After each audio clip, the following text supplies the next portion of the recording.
हमारे जहन में जब भी मिस्र का नाम आता है तो सबसे पहले एहराम मिस्र का ख्याल आता है, जो सैकड़ों साल गुजर जाने के बाद भी एक मुहिम्मा है।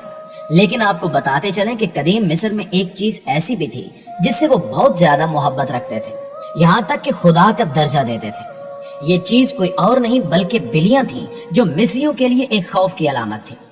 आज की वीडियो में हम जानेंगे कि कदीम मिस्री इन बिल्लियों से खौफ क्यों खाते थे और जब ये मर जाती थी तो उन पर कैसे क़यामत टूट पड़ती थी। दोस्तों, सबसे पहले आपको बताते चलें कि मिस्र में चंद रोज कबल ऐसे 75 मुजस्मों को नुमाइश के लिए पेश किया गया जो लकड़ी और तांबे के बने हुए हैं, जबकि इनके साथ साथ शेर के हनूद शुदा बच्चों और हनूद की गई बिल्लियों को भी आवाम के सामने रखा गया है। माहिरीन आसार कदीमा के मुताबिक दरियाफ्त होने वाले ये जानवर तकरीबन 4400 साल पुराने हैं और ये कदीम मिस्री शहर सक्कारा की बाक़ियात के करीब दरियाफ्त हुए थे। इसके अलावा दीगर जानवरों की बाक़ियात भी मिली हैं, जिनमें मगरमच्छ, सांप और कई परिंदे भी शामिल हैं। उस कदीम इलाके में माहिर आसार कदीमा को मजमूई तौर पर 7 नए मकबरे मिले थे, जिनमें बिल्लियों की दर्जनों हनूद शुदा लाशें थीं। इसके साथ साथ लकड़ी की बनी तकरीबन 100 बिल्लियां भी वहां मौजूद थी, जबकि बिल्लियों की देवी बास्तित के करीब भी एक कांसी की बिल्ली रखी हुई थी। वाज़ेह है कि कदीम मिस्री लाशों को बाद अज मर्ग जिंदगी के लिए हनूद कर दिया करते थे, जबकि ऐसी हनूद शुदा लाशों के पास पालतू और जंगली जानवर भी रखे जाते थे, जो या तो इनकी हिफाजत या फिर तन्हाई में साथ देने की गरज से रखे जाते थे। कदीम मिस्री मजहब में बिल्ली और भंवरों को इंतहाई ताकतवर मजहबी अलामत समझा जाता था। यही वजह है कि वहाँ से ऐसी बिल्लियां भी दरियाफ्त हुई हैं जिनको बड़ी अकीदत से सजा कर हनूद किया गया था। लेकिन सवाल ये पैदा होता है कि आखिर ये कदीम मिस्री बिल्लियों से इतनी अकीदत क्यों रखते थे। इस हवाले से कहा जाता है कि मिस्री अपने से ज्यादा बिल्लियों की हिफाजत करते थे और हर वक्त इनके आगे खाने का ढेर लगाए रखते, और हैरान कुन तौर पर यह लगाव इतना गहरा था कि इंसान तो भूख से बिलक बिलक कर मर जाते, लेकिन इन बिल्लियों को किसी किस्म की कोई कमी नहीं आने दी जाती।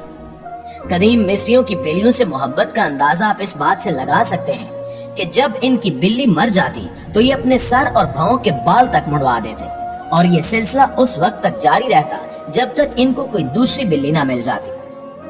तारीखदानों के मुताबिक बिल्लियां बहुत से देवताओं और देवियों के साथ करीब से मुंसलिक की जाती थी, यहाँ तक कि वैली ऑफ द किंग या वादी अल मलूक की एक कुंदा कारी में ये अल्फाज पढ़ने को मिलते हैं कि तुम एक अजीम बिल्ली हो, तुम देवता की साथी हो और अल्फाज की मुंसिफ हो और इक्तदार आला की सरबराह हो और पाक दायरे की गवर्नर हो, तुम यकीनन एक अजीम बिल्ली हो।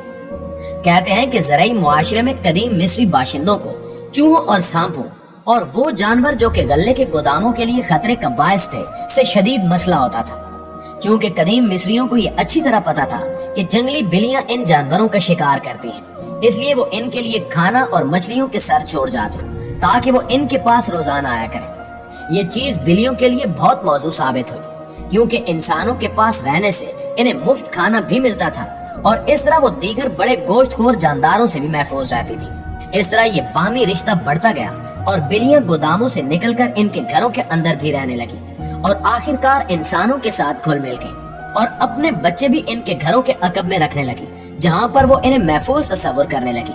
आहिस्ता आहिस्ता इन बिल्लियों की खुराक बदल गई, क्योंकि अब इन्हें इंसानों से खाना मिलता था, जबकि कदीम मिस्री इन बिल्लियों के साथ मिलकर शिकार भी करते थे।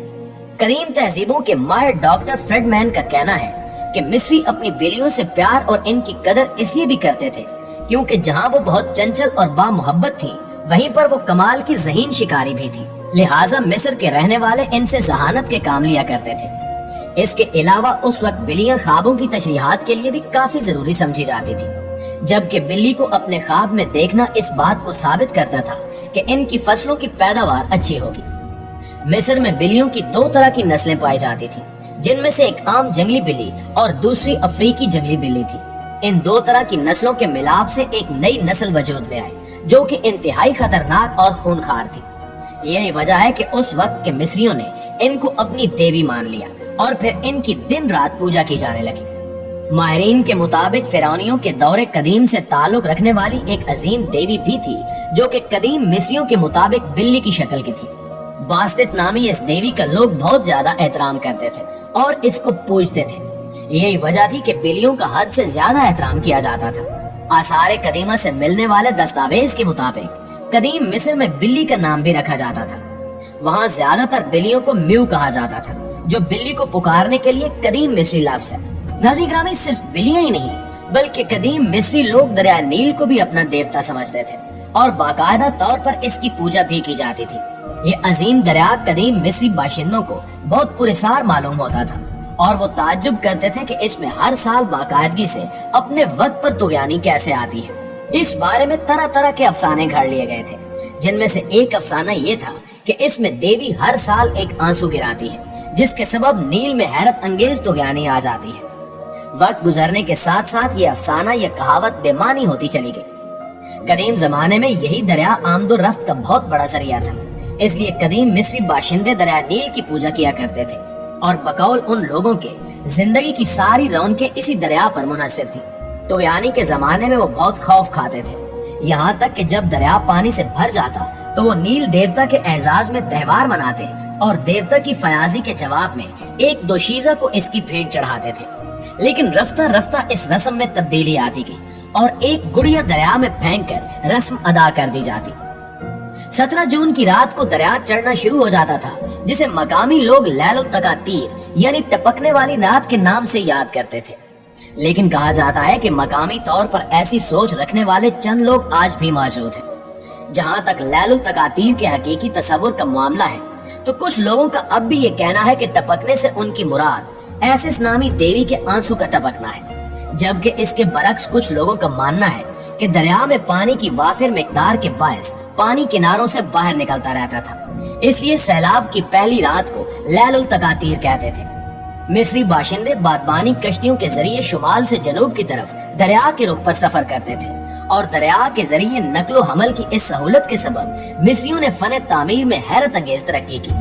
مورخین کی یہ رائے ہے کہ اگر دریائے نیل نہ ہوتا تو شاید مصری فن تعمیر اتنی ترقی نہ کر پاتا، کیونکہ دریائے نیل ہی تھا جس کے ذریعے آسان نقل و حمل سے مصری باشندے بھاری بھرکم پتھر دور دراز مقامات سے لائے اور عالی شان عمارتیں بنا کر دنیا کو حیرت میں ڈال دیا۔ بڑی آبی گزرگاہ ہونے کی وجہ سے یہاں کے قدیم لوگوں نے جہاز اور کشتیاں بنانے میں حیران کن حد تک مہارت حاصل کر لی تھی اور اسی کی بدولت یہ ملک اس قدر مالدار ہو گیا کہ انسانی تاریخ کا پہلا اعلیٰ تمدن یہیں سے شروع ہوا۔ کہا جاتا ہے کہ اہل مصر کو فن تعمیر کے میدان میں جس قدر کمال اور دسترس حاصل تھی وہ مہارت دنیا کی کسی اور قوم کو نصیب نہ ہو سکی۔ اس کے علاوہ قدیم عوامی مصر میں مشرکانہ رسومات پائی جاتی تھی، جیسا کہ مصر میں موت کے بعد اس دنیا میں ہی دوبارہ جی اٹھنے کا تصور موجود تھا۔ وہ کہتے تھے کہ دنیا میں زندگی بسر کرنے والے کا جسم اس کے مرنے کے بعد بھی زندہ رہتا تھا۔ قبر، حنوت اور اشاری مجسمے اسی لیے بنائے جاتے تھے۔ آگے چل کر مصریوں کا تصور عدم فنا ایک خاص دیوتا کی پرستش پر آ کر رک گیا، جسے اوسس کہا جاتا تھا، جس سے مراد دریائے نیل بھی تھا۔ ایک دیوتا نے اپنی عزیزہ ایسس سے شادی کر لی تھی۔ ایسس سے مراد زمین اور زمین کی زرخیزی تھی۔ وہ سورج دیوتا کو آمون کہتے تھے، جو روزانہ مرتا تھا اور روزانہ ہی زندہ ہو جاتا تھا اور وہی تمام دیوتاؤں کا باپ بھی تھا۔ جی تو پیارے دوستو، یہ تھی ہماری آج کی ویڈیو کیسی لگی کمنٹ کر کے ہمارے ساتھ شیئر ضرور کیجیے گا۔ انشاءاللہ آپ سے ملاقات ہوتی ہے اگلی ویڈیو میں، تب تک اپنا اور اپنے پیاروں کا ڈھیر سارا خیال رکھیے گا۔ اللہ نگہبان۔